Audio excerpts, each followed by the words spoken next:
Wait loss ఉంది బాగా. And also urine శాంపిల్స్లో కీటోన్ బాడీస్ పాజిటివ్ వచ్చాయి మాకు. సో మేము దాని గురించి చాలా వరీ అవుతాం.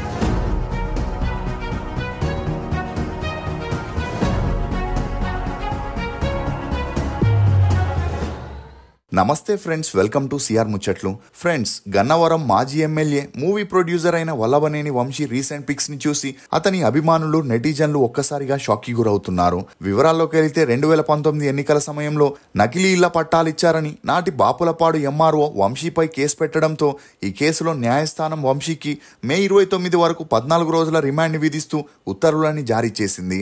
అయితే ఈ క్రమంలోనే వంశీ జడ్జి ముందు ఊపిరితిత్తుల ఇన్ఫెక్షన్ వల్ల తనకి విపరీతమైన దగ్గు సమస్య వస్తుందని, తనకి ప్రైవేట్ హాస్పిటల్లో 48 గంటలకు ఒకసారి చెక్ చేసుకునేందుకు అవకాశం ఇవ్వాలని రిక్వెస్ట్ చేసుకోవడంతో అందుకు జడ్జ్ అవసరాన్ని బట్టి వైద్య సహాయం అందించాలని రిమాండ్ నివేదికలో స్పష్టం చేశారు. ఇక మరోవైపు వల్లభనేని వంశీ భార్య అయిన పంకజశ్రీ గారు మీడియా ముందు తన ఆందోళనని తెలియజేస్తూ తన భర్త శ్వాస తీసుకోవడానికి ఇబ్బంది పడుతున్నాడని, 3 నెలల నుండి తనకి విపరీతమైన దగ్గొస్తుందని, దీనివల్ల తను చాలా బరువు కూడా తగ్గిపోయాడని, యూరిన్ శాంపిల్స్ లో కీటోన్ శాంపిల్స్ పాజిటివ్ గా వచ్చాయని, వంశీ ఆరోగ్యంపై ఆందోళనగా ఉందని కన్నీరు పర్యంతం అవడంతో ఇప్పుడు ఈ న్యూస్ అన్ని చోట్ల హల్చల్ అవుతుంది. అసలు వెటర్నరీ డాక్టర్ గా ఉన్న వంశీ రాజకీయ నాయకుడిగా ఎలా ఎదిగాడు? జూనియర్ ఎన్టీఆర్ వల్లే ఇతను సినిమాల్లోకి వచ్చాడా? పరిటాల రవికి వల్లభనేని వంశీకి ఉన్న సంబంధం ఏంటి? వంశీ అరెస్టు వెనుకున్న అసలైన కారణం ఏంటి అని నమ్మలేని నిజాల్ని ఈ వీడియోలో చెప్పడానికి నేను ప్రయత్నిస్తాను. మీరు మాత్రం ఈ వీడియోని పూర్తిగా చూడండి. ఎన్నో టీ రుచులతో మీరు అలసిపోయి ఉంటారు. అందుకే మీకోసం బేబర్ చాక్లెట్ ని తీసుకొస్తున్నాం. ఇది రుచికి రుచి, ఆరోగ్యానికి ఆరోగ్యం. ఇందులో ఉండే ఫ్లవనాయిడ్లు రక్తనాళాలని వృద్ధి చేసి గుండె ఆరోగ్యాన్ని పెంచుతుంది. చాక్లెట్ టీ తాగడం ద్వారా ఒంట్లో కొవ్వు పెరగడాన్ని నియంత్రిస్తూ మతిమరుపుని కూడా తగ్గిస్తుంది. స్క్రీన్ పై కనిపిస్తున్న కూపన్ కోడ్ ని ఉపయోగిస్తే ఫస్ట్ 20 ఆర్డర్స్ కి 20% డిస్కౌంట్ దొరుకుతుంది. త్వరపడండి. ఇప్పుడు అమెజాన్, ఫ్లిప్కార్ట్ లో కూడా అవైలబుల్ గా ఉన్నాయి. కానీ మన వెబ్సైట్ లో ఆర్డర్ చేసుకుంటే మంచి ఆఫర్స్ ఉన్నాయి. వల్లభనేని వంశీ మోహన్ అలియాస్ వల్లభనేని వంశీ ఇతను 1971 ఆగస్టు 8న ఆంధ్రప్రదేశ్ లోని గన్నవరంలో ఒక మధ్యతరగతి కుటుంబంలో జన్మించాడు. తండ్రి వల్లభనేని రమేష్, తల్లి అరుణ. ఇక ఇతని తల్లిదండ్రులు ఇద్దరు గవర్నమెంట్ టీచర్స్ కావడంతో ఎడ్యుకేషన్ కి చాలా ఇంపార్టెన్స్ ఇచ్చేవారు. వంశీ తన స్కూలింగ్ ని తాడికొండలోని ఏపీ రెసిడెన్షియల్ స్కూల్లో చదివాడు. చదువుల్లో చురుగ్గా ఉన్న వంశీకి చిన్నప్పటి నుండే మూగజీవులపై ఎక్కువ ప్రేమ ఉండడంతో వెటర్నరీ డాక్టర్ అవ్వాలనుకున్నాడు. అలా అందుకు తన పేరెంట్స్ కూడా సపోర్ట్ చేయడంతో తన ఇంటర్ని విజయవాడలోని ఆల్ఫోన్స్ కాలేజీలో పూర్తి చేసి ఎంవీఎస్సీ కోర్స్ కోసం తిరుపతిలోని ఏపీ అగ్రికల్చరల్ యూనివర్సిటీలో జాయిన్ అయ్యాడు.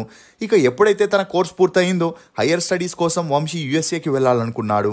కానీ ఒకవైపు ఫైనాన్షియల్ ప్రాబ్లమ్స్, మరోవైపు వీసా ప్రాబ్లమ్స్ రావడంతో తనకి వేరే దారి లేక గన్నవరంలోనే ఒక వెటర్నరీ క్లినిక్ ని ఓపెన్ చేశాడు. అలా అన్ని బాగా సాగుతున్నప్పుడే వంశీ తల్లిదండ్రులు వంశీకి పంకజస్త్రీ అనే అమ్మాయితో పెళ్లి చేయగా వీరి అన్యోన్య సంసారానికి గుర్తుగా 2 అమ్మాయిలు, 1 అబ్బాయి కూడా జన్మించారు. ఇక అలా అన్ని బాగా సాగుతున్నప్పుడే క్లినిక్ నుండి అంతలా ఆదాయం రాకపోవడంతో రియల్ ఎస్టేట్ ద్వారా చాలా మంది డబ్బు సంపాదించడం చూసిన వంశీ తను కూడా రియల్ ఎస్టేట్ బిజినెస్ చేయడం మొదలెట్టాడు. ఇక అలా వంశీకి మంచి కమ్యూనికేషన్ స్కిల్స్ ఉండడంతో తన మాటలతో, పనితనంతో కొద్ది రోజుల్లోనే రియల్ ఎస్టేట్ బిజినెస్ లో సక్సెస్ అయ్యాడు. అలా గన్నవరంలో ఒక పెద్ద ఇల్లు, తోటతో పాటు కొన్ని భూముల్ని కూడా కొనుక్కొని ఆర్థికంగా స్థిరపడ్డాడు. ఇక ఈ క్రమంలోనే ఒక ల్యాండ్ విషయంపై పరిటాల రవిని కలవగా పరిటాల రవికి వంశీ అప్రోచ్ అయిన విధానం బాగా నచ్చి తను డైరెక్ట్ గా కొన్ని బిజినెస్ లో ఇన్వాల్వ్ అవ్వక వంశీని ముందుంచి నడిపేవాడు. అలా వీరిద్దరూ కన్స్ట్రక్షన్ బిజినెస్, వాటర్ బిజినెస్ అని 8 బిజినెస్లకి పైగా చేస్తూ కొద్ది రోజుల్లోనే ఆర్థికంగా బలపడ్డారు. దీంతో పరిటాల రవి వంశీని సొంత తమ్ముడి కంటే ఎక్కువగా చూసుకునేవాడు. ఇక అలా వంశీ పరిటాల రవితో ఉన్నప్పుడే కొడాలి నాని, వంగవీటి రాధాతో కూడా మంచి స్నేహం ఏర్పడి వారితో కలిసి సెటిల్మెంట్లని కూడా చేస్తుండేవాడు. ఈ క్రమంలోనే నందమూరి హరికృష్ణ గారు జూనియర్ ఎన్టీఆర్ బాధ్యతల్ని కొడాలి నానికి అప్పగించడంతో జూనియర్ ఎన్టీఆర్, కొడాలి నాని చాలా క్లోజ్ గా ఉండేవారు. అంతేకాకుండా వంశీకి వంగవీటి రాధాతోనూ, జూనియర్ ఎన్టీఆర్ తోనూ మంచి స్నేహం పెరిగి ఈ నలుగురు తరచూ కలుస్తూ పార్టీస్, వెకేషన్స్ అని వెళుతూ ఇప్పటికీ క్లోజ్ ఫ్రెండ్స్ గానే ఉంటున్నారని చెప్పొచ్చు. ఇదిలా ఉంటే పరిటాల రవికి రోజు రోజుకి శత్రువులు ఎక్కువై అతన్ని హతమార్చడానికి స్కెచ్లు వేస్తుండేవారు. దీంతో అందరూ పరిటాల రవి కారులో వెళ్లడానికి వెనకడుగు వేసిన వంశీ మాత్రం దేనికి భయపడకుండా పరిటాల రవితోనే ఉండేవాడు. ఇదిలా ఉంటే ఎప్పుడైతే పరిటాల రవి మరణించారో వంశీ పరిటాల రవికి సంబంధించిన కొన్ని వ్యాపారాలని తానే సొంతం చేసుకొని రన్ చేయడం మొదలెట్టాడు. ఇక అప్పటికే కొడాలి నాని టీడీపీలో ఉండడంతో వంశీకి కూడా రాజకీయాల మీద ఇంట్రెస్ట్ ఏర్పడింది. అలా 2006లో వంశీ కూడా టీడీపీలో చేరి పార్టీ పనులు చేస్తున్న సమయంలోనే తను విజయవాడ ఎంపీగా పోటీ చేయాలనుకుంటున్నట్లు జూనియర్ ఎన్టీఆర్, కొడాలి నాని, వంగవీటి రాధా ముందు తన అభిప్రాయాన్ని చెప్పడంతో వంశీని డిసప్పాయింట్ చేయడం ఇష్టం లేక జూనియర్ ఎన్టీఆర్ 2009లో అతనికి విజయవాడ ఎంపీగా పోటీ చేసే అవకాశాన్ని కల్పించాడు.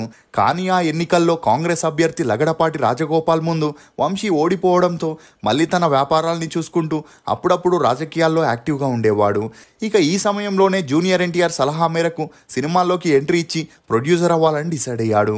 ఎందుకంటే జూనియర్ ఎన్టీఆర్కి క్లోజ్ ఫ్రెండ్గా ఉన్న వంశీ రాజకీయంగా ఎదురైన ఫెయిల్యూర్స్తో సతమతమవుతున్నాడని తెలుసుకొని తన డేట్స్ ఇచ్చి అదుర్స్ మూవీని నిర్మించేందుకు ఛాన్స్ ఇచ్చాడు. ఇక ఈ మూవీని 26 కోట్లతో నిర్మించగా రిలీజ్కి కాస్త టైం పట్టడంతో ముమైత్ ఖాన్, రాజీవ్ కనకాల నటించిన పున్నమి నాగు మూవీకి వంశీ కో ప్రొడ్యూసర్గా కూడా వ్యవహరించాడు. అలా మొదటిగా పున్నమి నాగు మూవీ 2009 ఏప్రిల్ 10న రిలీజ్ అయి ఫ్లాప్ అయితే జూనియర్ ఎన్టీఆర్ అదుర్స్ మూవీ 2010లో రిలీజ్ అయి 30 కోట్లని కలెక్ట్ చేసి ఓకే టాక్ని తెచ్చుకుంది. ఇదిలా ఉంటే 2014లో ఆంధ్ర తెలంగాణ విభజన జరిగాక ఆంధ్రాలో జరిగిన 2014 ఎలక్షన్స్లో వంశీకి గన్నవరం నుండి టీడీపీ ఎమ్మెల్యేగా టికెట్ ఇవ్వగా ఆ ఎన్నికల్లో 9400 ఓట్ల తేడాతో గెలిచి ఎమ్మెల్యేగా తన సత్తా చాటుకున్నాడు. ఇక ఆ మధ్యలోనే కొడాలి నానికి టీడీపీ పార్టీతో మనస్పర్ధలు వచ్చి వైసీపీలో చేరడంతో వంశీ కూడా వైసీపీలో చేరుతాడని అందరూ అనుకున్నారు. అందుకు తోడు వంశీ ఒకసారి జగన్ని హక్ చేసుకొని నవ్వుతూ మాట్లాడుతున్న పిక్స్ కూడా బయటికి రావడంతో త్వరలోనే వంశీ కూడా జెండా మార్చబోతున్నాడనే వార్తలు మీడియాలో హల్చలైన వంశీ మాత్రం పార్టీ మారలేదు. దీంతో 2019లో మళ్ళీ టీడీపీ వంశీకి గన్నవరం నుండి టికెట్ ఇవ్వగా 838 ఓట్ల తేడాతో రెండోసారి ఎమ్మెల్యే అయిన ఆ ఎలక్షన్స్లో టీడీపీ అధికారంలోకి రాలేదు. ఇక ఈ క్రమంలోనే వంశీ టీడీపీకి కాస్త దూరంగా ఉంటూ వైసీపీకి దగ్గరవుతూ మధ్యలో టీడీపీ కార్యకర్తల్ని, ఎమ్మెల్యేలని, మంత్రుల్ని విమర్శిస్తుండడంతో వంశీ పార్టీ నుండి చాలా వ్యతిరేకతని ఎదుర్కోవాల్సి వచ్చింది. అయినా ఇదంతా పట్టించుకోకుండా వంశీ రవితేజ హీరోగా చేసిన టచ్ చేసి చూడు అనే మూవీని నిర్మించగా ఆ మూవీ రిలీజ్ అయి ఫ్లాప్ అయింది.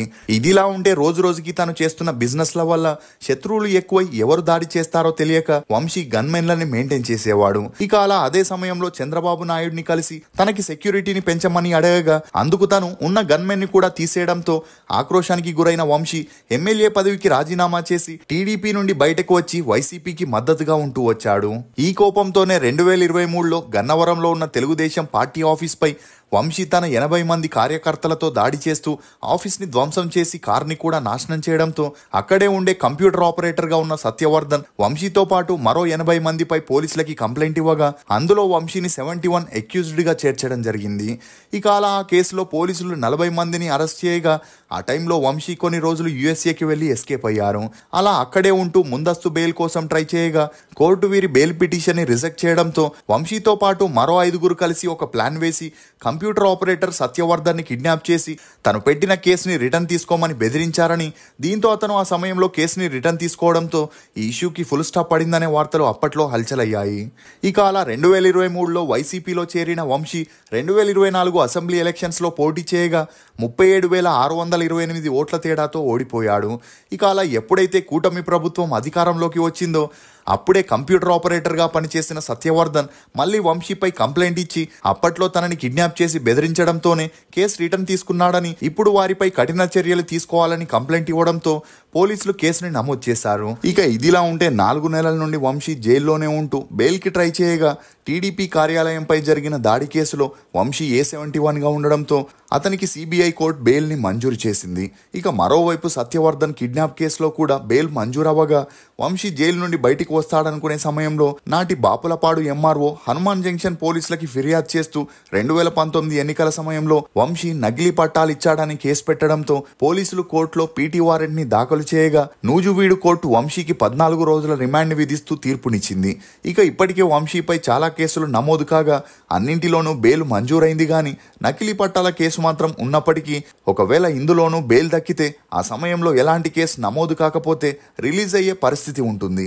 లేదంటే మళ్ళీ పీటీ వారెంట్ కోర్టు అనే జైల్లో ఉండే పరిస్థితే అనే వార్తలు కూడా వినిపిస్తున్నాయి. ఇక ఇదిలా ఉంటే వంశీని అరెస్ట్ చేయడానికి ముఖ్య కారణం అప్పట్లో అసెంబ్లీలో చంద్రబాబు నాయుడు సతీమణిపై వంశీ నోరు పారేసుకున్నాడని, అంతేకాకుండా వైసీపీ హయాంలో దాడులు, కబ్జాలు, సెటిల్మెంట్లతో వంశీ గన్నవరంలో రౌడీజం చేసేవాడని, అప్పుడు చేసిన తప్పులకి ఇప్పుడు సరైన శిక్షని అనుభవిస్తున్నాడని టీడీపీ కార్యకర్తలు మీడియా ముందు చెప్పుకొస్తున్నారు.